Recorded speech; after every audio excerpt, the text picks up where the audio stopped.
Hindi lahat ng luxury sedan exciting i-drive. At hindi rin lahat ng performance car practical gamitin araw-araw. Pero dito papasok ang 2026 Lexus IS 300h, isang hybrid sports sedan na may performance, comfort at legendary Lexus reliability.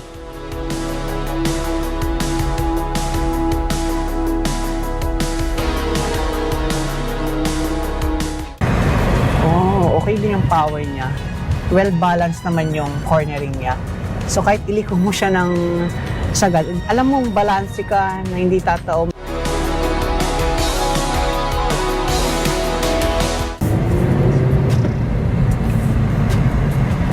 Okay na okay yung sports. Nandun yung mag-e-enjoy ka. Noong 90s, gustong patunayan ng Lexus na kaya nilang gumawa ng sedan na hindi lang komportable, kundi tunay na driver's car. Kaya ipinanganak ang Lexus IS, ang Japanese rival ng BMW 3 Series. Habang tumatagal, hindi lang performance ang naging identity ng IS, nakilala rin ito sa bagay na bihira sa luxury sports sedan, ang pagiging reliable. Kaya sa episode na to, anong features ba ang meron sa 2026 Lexus IS 300h Premier? Yan ang aalamin natin dito sa Drive Talk.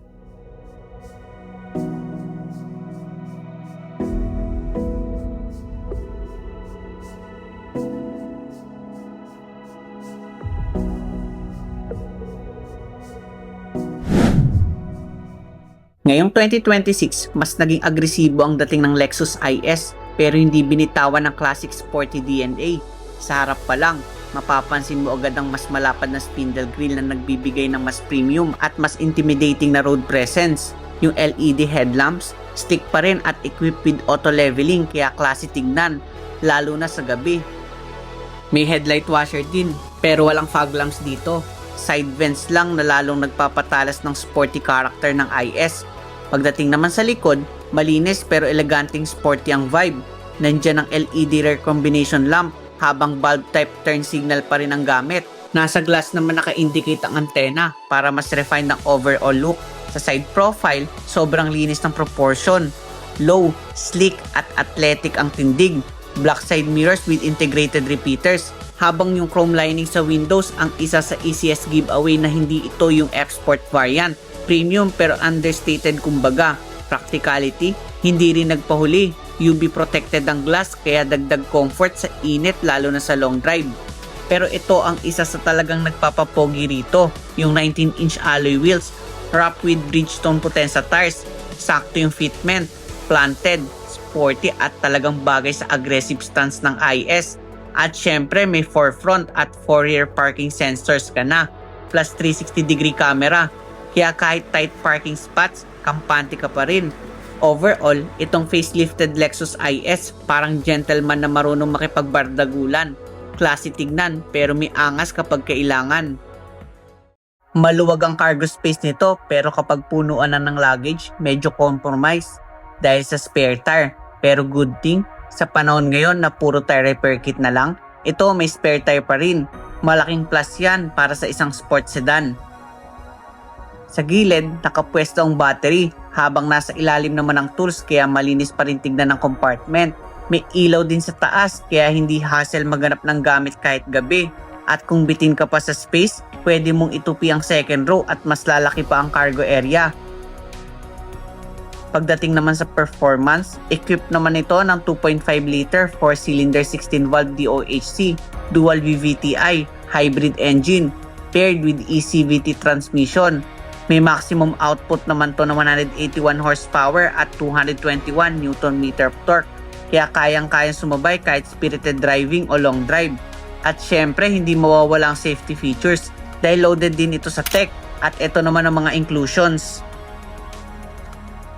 Pagpasok mo pa lang dito, ramdam mo agad yung classy vibe. Ang linis ng interior tapos bagay na bagay pa yung color trim. Premium agad ang dating. Sa steering wheel, halos nandito na lahat ng controls na kailangan mo at may paddle shifter sa likod para mas sporty ang feeling habang nagda-drive.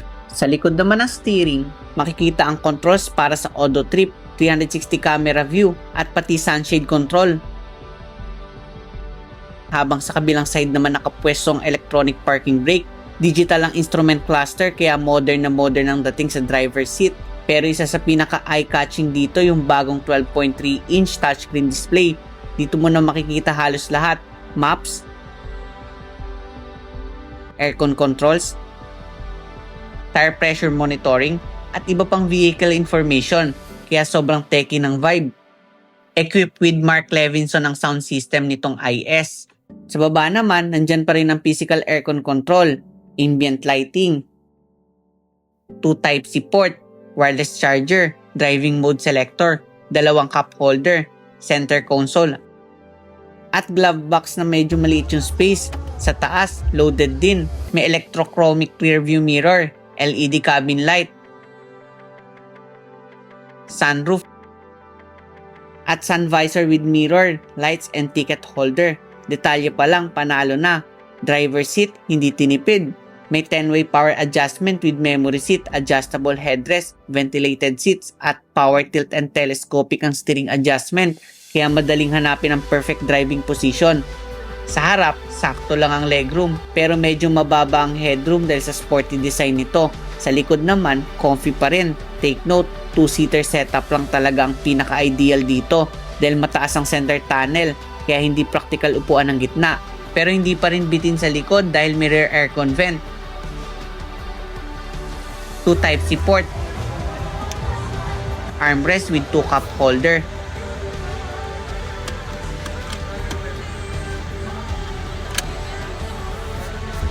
LED cabin lights, at sunshade para mas premium ang passenger experience.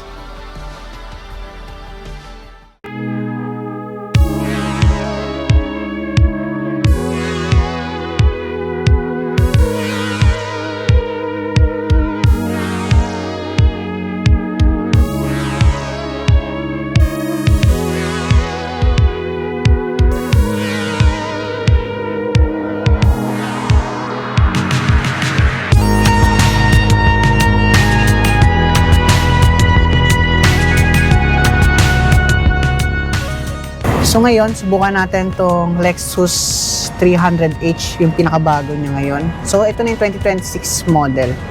Ang ganda ng IS. To be honest, very sporty yung itsura niya sa labas. Pero yung interior niya, nandun yung pagka-luxury. Ang mga VIP yung dating. Ang ganda ng hazel interior niya. So ang maganda rito, meron siyang 360 camera. So yung 360 camera na itong IS, same siya sa mga Land Cruiser. Yung Prado, Camry, halos same siya ng 360 cam. Yung linaw, sakto lang. Ang maganda rito yung comfort level niya. Ang ganda ng ride, maganda yung suspension, even yung brake. Same din naman sa LBX na hindi nasubsob. Suwabing-suwabe yung preno niya. Ang maganda dito, kahit mapadiin ka ng konti, hindi mararamdaman ng pasahero mo yung preno mo. Ganun siya kakomportable. Yung steering, na-impress ako. Napakalambot para sa ganitong size na sedan. Sa eco mode, may power siya, pero yung normal mode, mas ramdam pa. Gusto ko yung power niya. Although hindi naman natin siya masyadong nasubukan kasi medyo maikli lang naman yung iniikutan dito sa Pasay. Pero yung torque niya, hindi ka naman mabibitin. So, bigyan natin ng little bit power dito sa na may konting cornering. Oh, okay din yung power niya. Well balanced naman yung cornering niya. So, kahit ilikog mo siya ng sagad, alam mo, balanse ka na hindi tatao, mas maganda to kaysa dun sa iba nating na-drive na mga sedan. Kasi kahit nagko-cornering ka, nandun pa rin yung comfort niya. Isa lang yung comment ko dito, medyo nalilitan lang ako sa headroom. Para siyang mga sports car yung dating. Ganun yung feel niya. Pero yung height niya, pag dinadrive mo siya, hindi naman siya feel na sedan. Para ka nagdadrive ng crossover. So, testingin natin yung sports. Okay din yung sports niya. Maikli eh. Sige.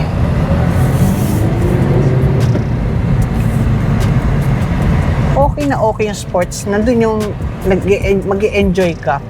Pero yung enjoy na hindi ka matatakot dahil matulin. Actually, hindi siya ramdam na matulin. Parang gusto ng kotse na bilisan mo pa. Gusto ko yung tunog niya. Ramdam mo na naka-sports mode ka. Yung preno niya, balanse, kahit ilagay mo siya sa sports, titigil ka pa rin niya. Ganun yung feel. So kung gusto mo mag-enjoy, pero ayaw mong i-sacrifice yung ride comfort, napakaganda ng Lexus IS 300h.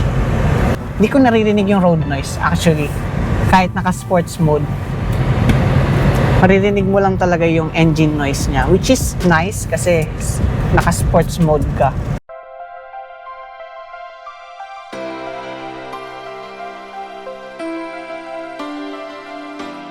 Napaka-fun to drive ng Lexus IS 300h. Ramdam mo agad yung sporty pero refined na Lexus driving dynamics.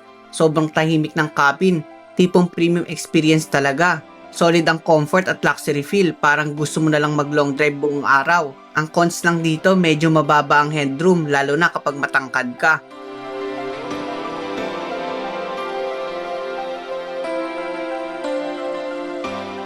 Ang tanong, magkano naman ba? Ang 2026 Lexus IS 300h Premier ay nagkakahalaga ng 3,408,000 Philippine Peso.